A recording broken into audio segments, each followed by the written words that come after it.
Welcome to the If You Know You Grow podcast. My name is Chantel Braley, and I am going to be your host for the next however many minutes. This podcast has been created to help bring you behind the scenes of some incredible brands, hear some incredible stories, and make it so that it is no longer an if you know industry, because now it is all about if you know, you grow. Hello, everybody. I'm here with Viv Conway, the founder of Girls Get Off, and I'm so excited. And before we get into this, I think little bit of a warning, because we are going to be talking about some spicy things and some sexy things.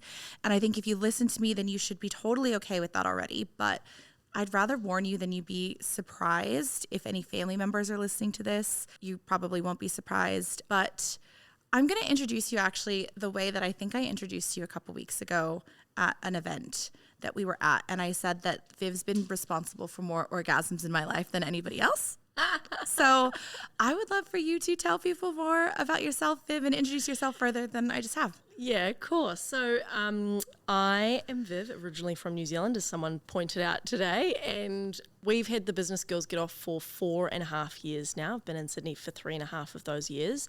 We had the idea probably March 2020 when it was lockdown, everyone was at home. I think sex toys were having sort of their moment at that time, and my business partner and I had looked at different things that we wanted to do together and realised, hold on a second, here's a product that is trending, but if you look at the customer experience, it just kind of sucks. Yeah. You either have to go down the road to your local store, and the one down the road from us, you walk in the back door and straight into a sex swing, and it's very overwhelming if you've never played in that space before. And then on top of that, if you decided, okay, I'm ready, I'm going to go online and buy some toys, then you can click on toys for her. There's like 800 different types. It's not like choosing a movie. It's like, oh, what do I want? Like, you've got the, maybe the clitoral stimulator next to the fisting glove, and you're like, this is so scary, I'm getting off this website. So we wanted to create a fun, simple, positive buying experience for our customers and make buying sexual wellness products as normal as buying skincare. So it just meant that instead of having to go to the weird shop down the road,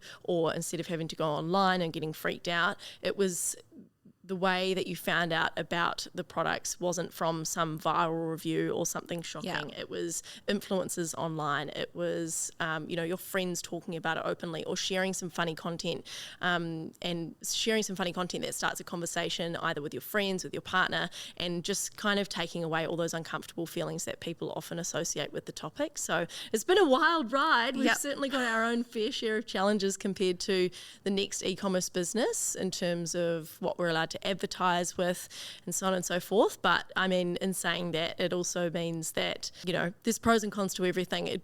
When it's so hard to advertise in this space, it also means that we can't as easily be outspent by other companies. So, okay, when influencer marketing was working really well for us, then people were outspending us. Other brands were just paying lots. But when it comes to, meta ads, it's not like we're both competing leading up to Black Friday for the same traffic, because none of us can get any. So yeah, exactly. It has challenges, but I'm sure we'll dive into them today. Oh, definitely. I think you've done a really good job of making something, it's hard because it's like, you don't want to say like the weird shop down the street, but like when you're getting used to like anything sexual, it does feel so daunting and it's really overwhelming. And so like, I like that you have made it very accessible and very normal, because we're still so far away from women's sexual health being a normalized topic. And like that in itself drives me crazy. Like, in my late 20s, I shouldn't be buying friends their first, and I'm not in my late 20s anymore. I just know this is the last time that it was the first time I bought someone a sex toy. But that shouldn't be when you're like, oh, here, learn what your clitoris is, right? Like that's not okay, but that is kind of where we are. We're definitely seeing a change. And I use the CD sex shop at the start as an example, but no shade to our sex toy stores, because I think everyone across the board is like, the world is changing. And like you say, people are talking about this topic more and realizing that sexual well-being is just well-being. And often, I've had a similar experience when we were starting this business. I remember one of my friends saying to me, what do you mean you masturbate? And I'm like, this is like one of my best friends. We've been best friends for years. I'm like, what do you mean you don't masturbate? I'm like, how did you make it through uni? Aren't you stressed? Like, what? Yeah. And she's like, oh, just like never really done it. Like, I'm like, oh my gosh. And then it was that moment where you realize it's not like painting your nails where you go, oh my gosh, where did you get yours done? It looks so nice. You're not watching what other people are doing behind closed doors. So if you don't know, you don't know. And if you've had life experiences like other friends where they might have gone to a school and there was no sex ed, or there might have been something, you know, we've had reviews written in from people who said, I had a really strict religious upbringing and I've always been told that this is not okay, and I just want to thank you for giving me the permission to explore myself, realize that this is actually fine, and I love my Missy, I've bought them for my two sisters for Christmas and it's changed my life. Like all of that stuff, once you actually start to unpack it and get to the core of, well, actually what bad things come from talking about pleasure. Like sure it might feel a little bit uncomfortable or weird, but actually once you get down to it, there's no actual valid reason for it's not bad for you, you know what I mean? It's actually really positive and really good, and I think the world would be a better place if we all just had more sex and orgasms. Oh, it would be such a better place. It really I think there's this like weird stigma where if you don't talk about how or like what you want or what you're looking for, you're never going to be satisfied, literally. But like I find it really interesting that like as women, and again, this is a generalization. As women, we have this expectation that men are going to come do something for us. When I'm like, if I don't know how to do it myself, then like, how am I going to even communicate with you what I want or how I would like it? Or, and we are living more intense jobs more than ever, or in lives more than ever. I feel like you've really provided an entire like community. Well, actually, you've created a community. The community looks amazingly engaged. Like, I feel like I am a part of the community in that sense because of your content. Was that something that you originally intended to create, was like a community? I think at the start, like many business owners, we were sort of like, let's not even be in the content. We want to make sure that this business is something we could sell in the future. It's such a risk if the founders are in the content. It doesn't free you up to do other things in the business. So initially we started out, I guess like any other Instagram account, but we very quickly found that A, people love it when the founders are in the content. B, you've got a topic where people are already a little bit unsure about it. So if they see someone that looks like them, sounds like them, it makes it a lot more relatable and they're open to the product. And then C, when we started, we reached out to like literally 70 influencers and 4 said yes, 2 of whom we already knew. So we all of a sudden realized this is going to be a hard road to start getting our brand out there. And we quickly realized we ourselves were going to need to be the influencer. We were going to need to create content that people wanted to follow, not just your standard business content on Instagram. So from the very start, we were putting out a lot of content that offered value, doing quizzes. From the start, we've done Sunday confessions. So every Sunday, people write in what they've been up to over the weekend. It's all anonymous. We share them, celebrate that, whatever. And you can see people taking inspiration from each other. One person will be having sex in the kitchen one week, and then next week we've got 3 more confessions of people having sex in the kitchen.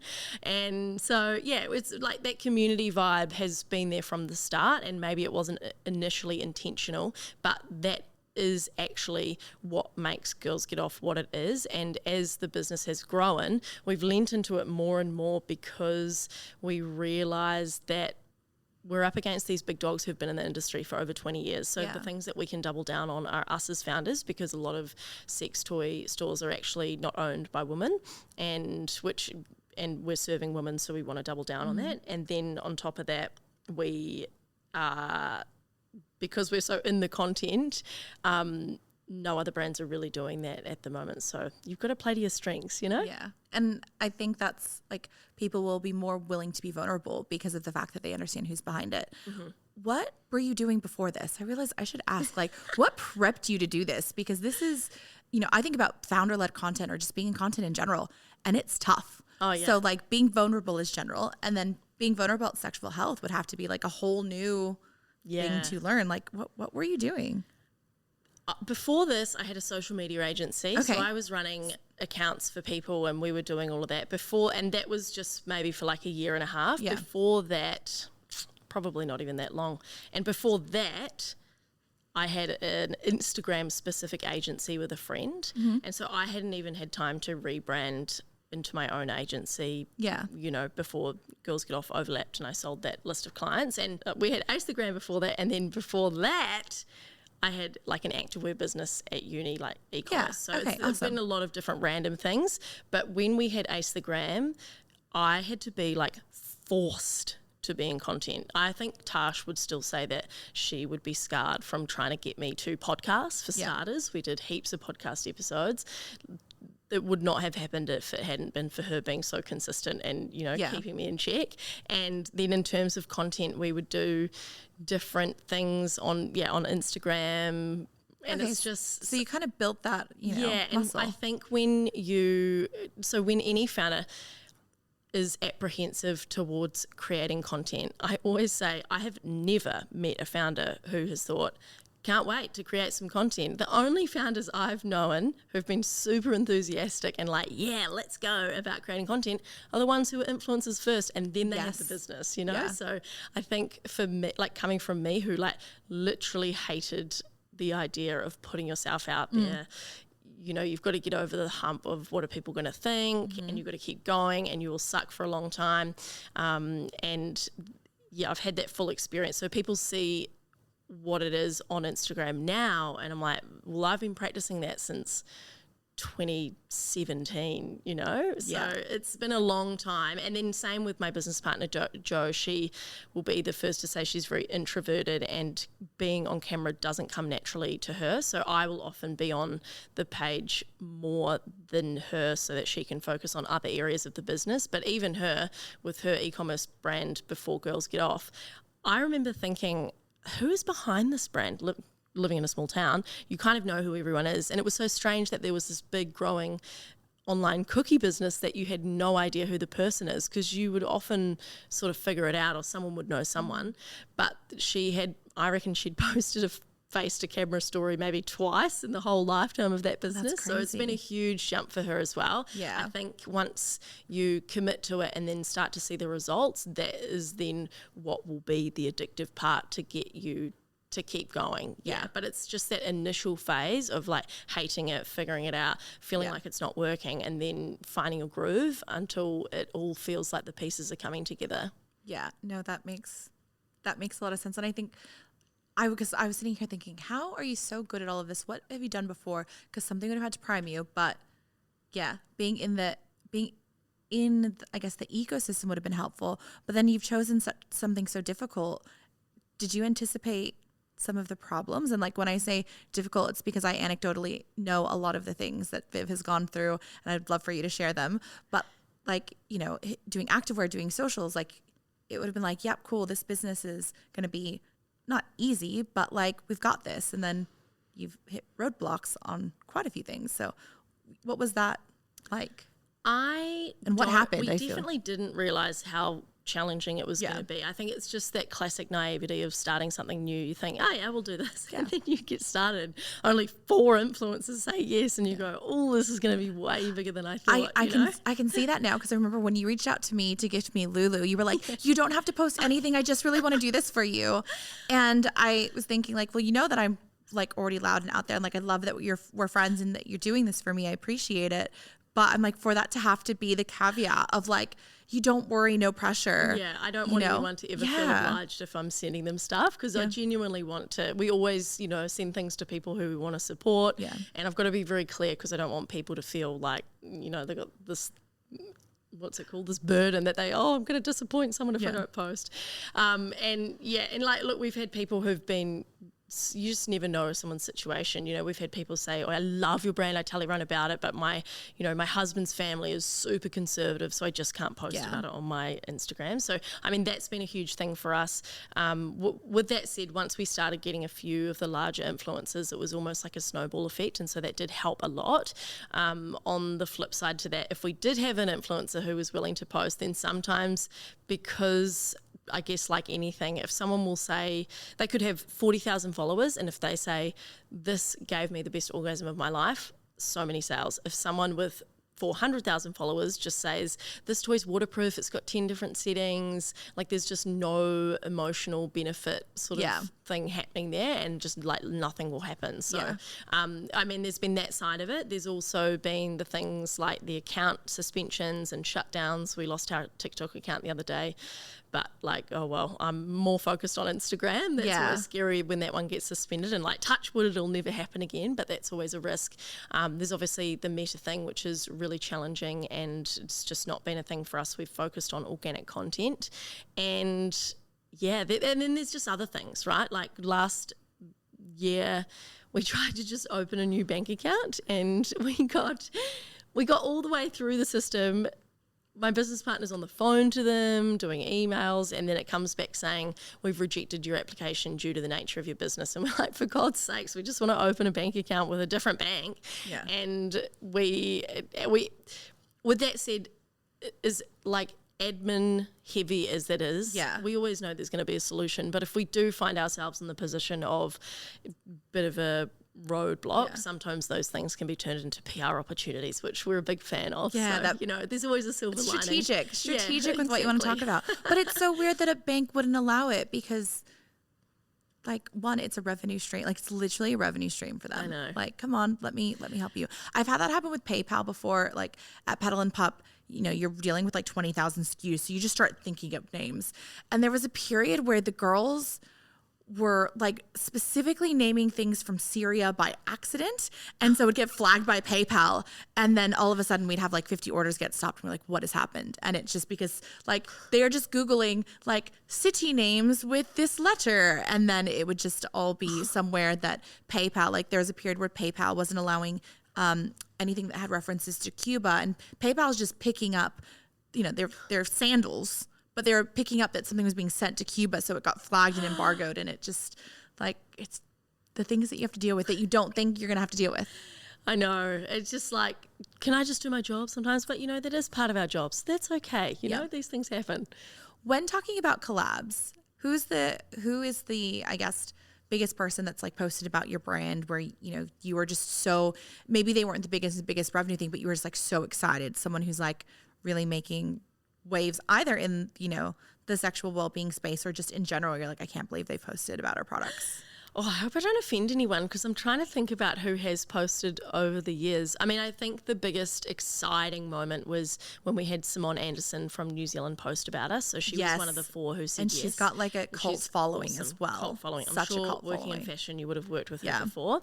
And I think within the first 24 hours, we did 180 sales of the toy, and we were like, this is insane. Yeah, this is crazy. And from there, we went, right, well, let's go and find other people with the same kind of insights, and it wasn't the same. She's got such a dedicated audience who follow her and support her, and I think at that time, because not a lot of people had seen sexual wellness products on their feed, it was also that shock factor that helped too. So it was a little bit of a it was a good play there, but that was awesome.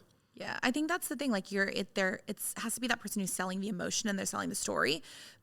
I was reading something. It was something I was scrolling through on Instagram, like a nice little carousel with, someone's thoughts. And it was basically saying that like, brands aren't selling backpacks, they're selling the hike. So you're buying the backpack, but it's because you want the hike. So it's the same thing. Like they're not buying this silicone toy. Like they're buying it because they want the experience. Mm-hmm. They want the orgasm. That is literally, this is literally what they want. Yeah. With collabs, I don't know if you've seen this, but Ari Kitsa collabed with Urban Decay on a product.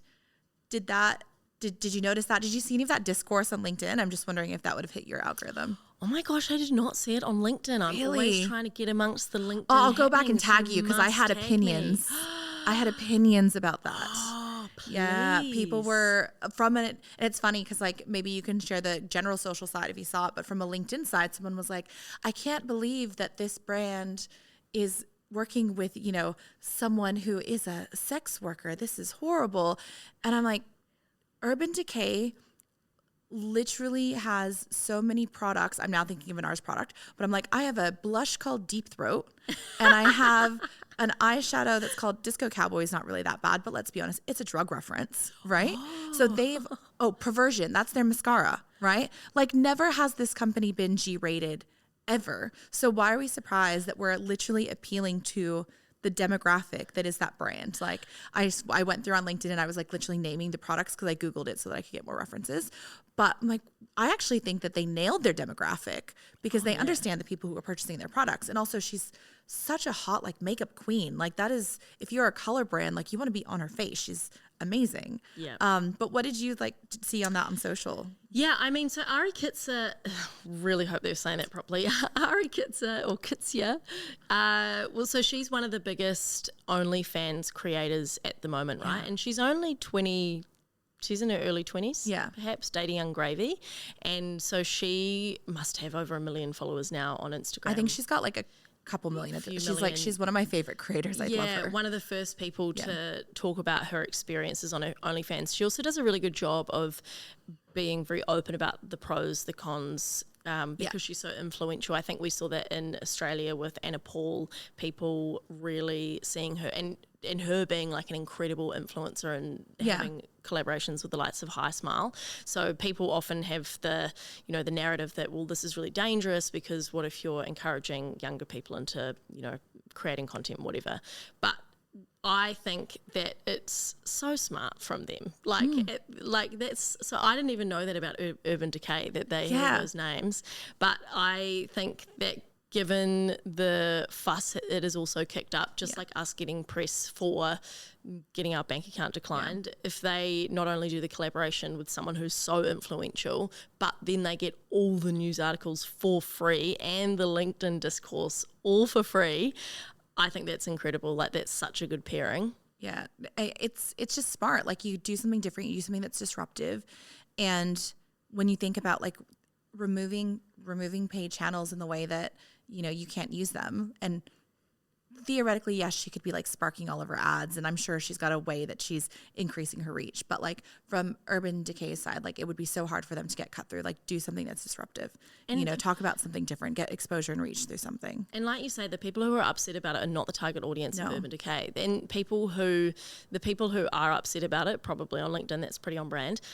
They will there's no way that they're the customer, and so therefore it doesn't really matter. All it does is further spread thank good you for awareness. the reach. Thank you for the reach. Thank you for amazing. The reach. And I think the people who do find her, who are influenced by her, are curious, and she is stunning, and she's also very honest about what makeup she wears and what work she's had done. So I just think that's like match made in heaven. Oh yeah, I love how honest she is about everything. You collaborated actually with one of my other favorite creators, AJ Paps. Oh yeah, I love him. We love AJ. How did that happen? How did that come about? Oh, I think like many things, you build up these internet relationships with people, right? When you have a brand or you've got your own socials. And I honestly don't know how I met AJ. We must have met at something. Yeah. Or we've done, we must have been at events or something together. Yeah, exactly. And we had been talking, and I knew that he was keen to do some kind of projects on his own, so we worked together to create a toy called Lulu, which wasn't available at the time. So AJ Papadatos is one of Sydney's, and he must have, he'd have so many followers now. TikTok is his main, and then also Instagram, and he now mostly sells courses, but at the time he did have a sex toy store in Sydney, and so from doing that he just understands what people want, what their biggest questions are, what they need. And so we co-created a product with him that wasn't on the market, that just served all the needs of the customers, and it was awesome. Yeah, I'm a fan of Lulu. It's fantastic. She's fantastic. Oh, stunning. She's so good. But I think I loved that, female-driven company, you approached, or however that ended up happening, you worked with a male creator who I think is in the space in such a healthy way. Like, I love his content. I love his messaging, even just his positive affirmations. Oh, yeah. I feel like there needs to be more creators like that. And I love that he was able to showcase and, work on something differently. And the messaging was so smart and the PR was so smart. And I just thought it was something that you really did a great job of. Well, I guess in a way, thank you. And I guess in a way there's similarities between that and the Urban Decay collab, because at the end of the day, it's about the customer at the end, right? And so most of AJ's followers are women. So even if he's the guy, the people that he reaches are perfect for us. And I guess that's the same with Urban Decay and Ari. Like, okay, there's her, but then what does her community look like? And so therefore she's the channel to them. Exactly. Because they would already be a bunch of, I'm going to assume, mostly women, pro-sex women. Yeah. And what a great opportunity for them to be able to get to know your brand in such an authentic way. Mm-hmm. Yeah. So, and like authenticity is the biggest thing when you approach those relationships. 100%. And I think it's so funny because, you know, that works really well. But in terms of how scalable you can make that, there's so much time and effort and like genuineness that goes into those collaborations. So I'm sure the brands with, you know, lots of money can go to any influencer, but when you are a startup, we've found that, you know, making those personal relationships first is going to get better outcomes for it's going to be a better win-win. I feel like also though, when the brands have a lot of money, because I'm so pro brands with a lot of money, like I want you to be the brand with a shitload of money someday, right? Like you are going to get there. But you start to kind of lose sometimes the heart and soul of things because you don't have to, it's not even as strategic, but it just means you don't have to be as curated. It doesn't have to be as purposeful because a $50,000 collab is nothing. It almost like has to be spent in that sense. So I think that sometimes changes things too because you have to pay to play and you have that budget that you have to spend. So you lose kind of, the NPD starts to change and the purpose starts to change. I imagine all that would go into effect. Yeah, I mean, look, we don't really have much of that, do we? Because we're all just scraping by the bottom. You just get through. I understand what you mean, and I've seen how that works on the flip side with bigger brands, and yeah, it is so fascinating because we're doing everything on the fly. But it's so true. I work out of a friend's office and they are a social agency, so I see the big campaigns happening and like all the different things that they're working on, and it's just a whole other world to the way that we operate. Like, has someone sorted out the launch? I like the scrappy though. I think it's more fun, and I think your community will feel that, like that you're literally invested because it is how you put meals on your table. And I think it's different phases of the business, right? When you're starting, you have to be scrappy and you have to be able to change it all and do all the things. And then as you get bigger and you can measure different things, that's when spending all the budget and allocating that is so important. Yeah. What's next? For Girls Get Off. What's next on the... What's next? I mean, we're still pushing into the Australian market, so we're working hard at that. We've got another collaboration coming up in December with Constance Hall, so that's going to be exciting. That's been about a year in the making. Nice. And love this. That's like a personal relationship that has made that happen, and very excited about that one. That should be awesome. And then, look, Valentine's Day is coming up. Everyone keeps asking, are you busy into Black Friday, into Christmas? And I'm like, winter is our bigger time. Winter and Valentine's Day. Everyone at home playing with themselves, playing with each other. That's our big time. That makes sense. So I've just come out the back of like lots and lots of work. Now this time of year is how can we hold on and make sure it sort of keeps going. Yeah. And then December for us, that's why we'll do something different, like launch cons collab, because that will just mean that, you know, helps with the ups and the downs. And then leading into Valentine's Day, we're actually doing another collab with AJ, so that'll be exciting. Oh, how cool. I love that. Yeah. Oh, so exciting. And so that's just where we're going, really, just focusing on growth and then looking at, you know, once we have a handle on Australia, where to next? Is it America? Is it the UK? Not sure yet, but yeah. That's amazing. I love those collabs. It's great opportunities for storytelling because you do such a good job at storytelling. How do you think of all of your social concepts? Because you are so funny. Like like all of the pillow videos and the towel videos. I actually sent a friend the towel video because he was sharing stories about, you know, women who squirt. Yeah. I was like, look, we have a solution. Sir, we have a solution.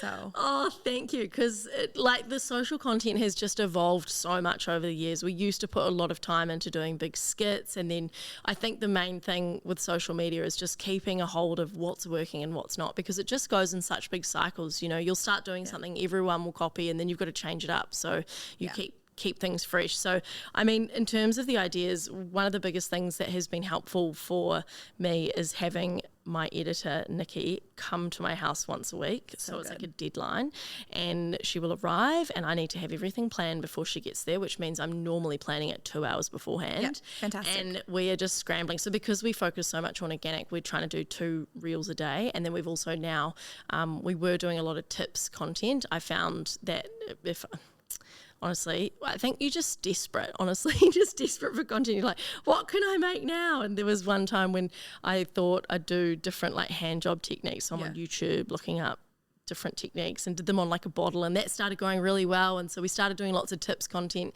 and then figured that that's a really different audience, so we're going to put that on another account. So now we've actually we do have 2 Instagram accounts that we're running. So I did realize I've kind of doubled the workload here, but that's fine. It's fine. And then you're providing value.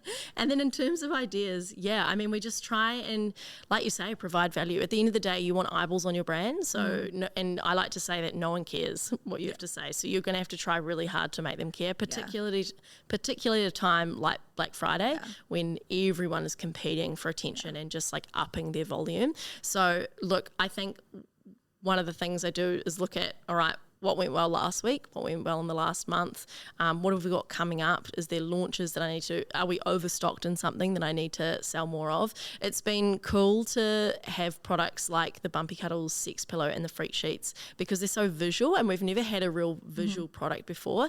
And we went through a long phase where we couldn't even show the toys on Instagram. So it wasn't until and the reason we got the Sex Pillow is because we wanted literally a product we could show on Instagram. It was like, we were getting that many flags if I even had a wand toy in the photo, so we just couldn't even show the product.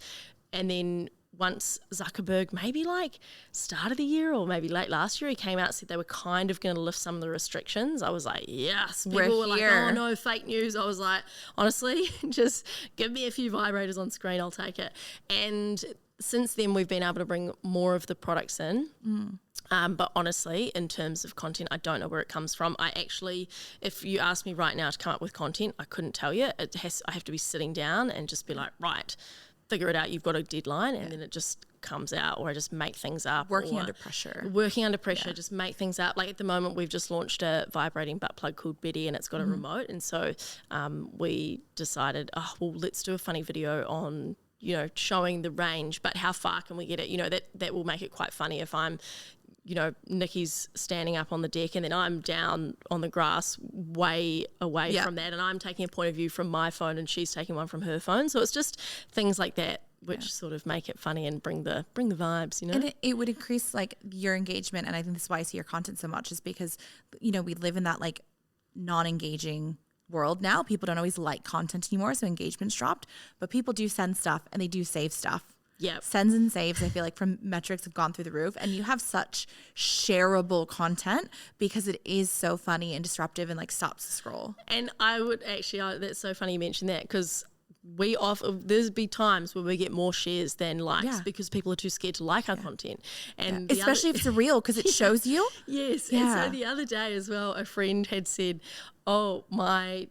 she's got a new partner, and one of her partner's friends had said, I know that brand, really cool, but I can't follow them because of work. And I thought, oh my gosh, imagine, this is the second time I've heard of this, someone saying, I love your brand, what should I buy for my girlfriend? Like, I just can't follow you though, just so you know, like my boss follows me. I'm like, imagine how many followers we would have if people who actually felt comfortable 1,000%. even following us.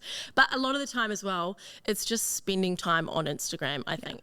I just look at from, like, regardless of industry, I think there's so many lessons to be learnt from looking at people who are not in your industry. I like following like Dylan Francis, DJ, see what he's posting. I'll follow, see what Brittany Saunders is up to, see what some skincare brand is posting, an alcohol brand, and also just look at creators as well, because often they're the ones creating the most entertaining content. They know content the best. That's why so many people have people who are like micros working in-house, and that shift, because they're entertainers. They understand what to do. And sometimes it only takes watching one video and another video and you bring a new idea all together. And other times, if we really like something, we'll just recreate it and say inspo and tag the person. I feel like that's a happy medium. Yeah. No, I love that. Yeah.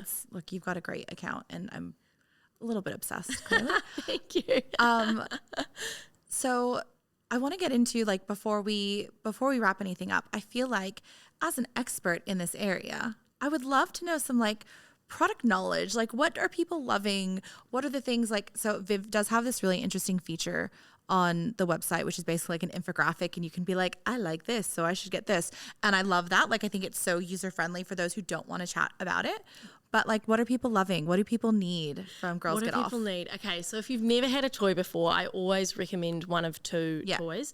First one being Missy, which is our external clitoral stimulation vibrator. It's more of like a sensation rather than a typical traditional vibrator. She's number one. She's our bestseller. And then number two, I would say, is Lulu, which is the collaboration toy we did with AJ. That's great for, again, external pleasure, more of the zzz type vibrator, but you can also bend her and then use her inside. It's a real exploratory toy.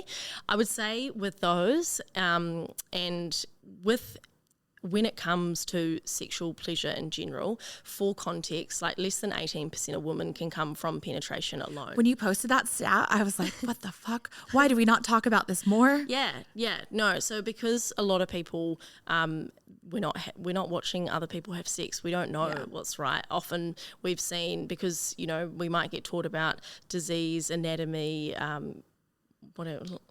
consent at school, but no one's ever talking about pleasure. So if people are seeing porn or things online or things in movies where someone's having an orgasm after 30 seconds or in porn where there's not constant clitoral stimulation, more than 80% of women need constant clitoral stimulation to actually have an orgasm. There's a doctor, it'd be good if I remembered her name. There's a TED Talk, Dr. Laurie Mintz, she's done a TED Talk, and it talks all about how that is true. And so for a lot of women, starting with an external toy is the first thing you should do, which is why, again, Missy is our bestseller and why I would recommend Missy or Lulu to start with.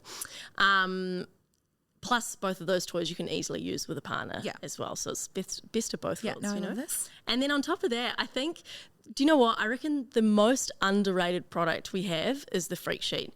So we've got this waterproof blanket for if That's the one I was about to say, the person's name. I was like, I sent that and I'm like, let's not say their name. They probably don't want to know that I told everybody. So for people who like they might squirt or make a mess, or you just don't want to have to worry about any mess whatsoever. Even if it's like sweaty in summer, like we live in Australia. Couldn't agree more. When we bought this product out, we had so many requests for it, and I thought, sure, why not? Like we'll bring the product out, whatever. You could use a towel. You could use a towel. I've obviously got about 6 of them at my house by default.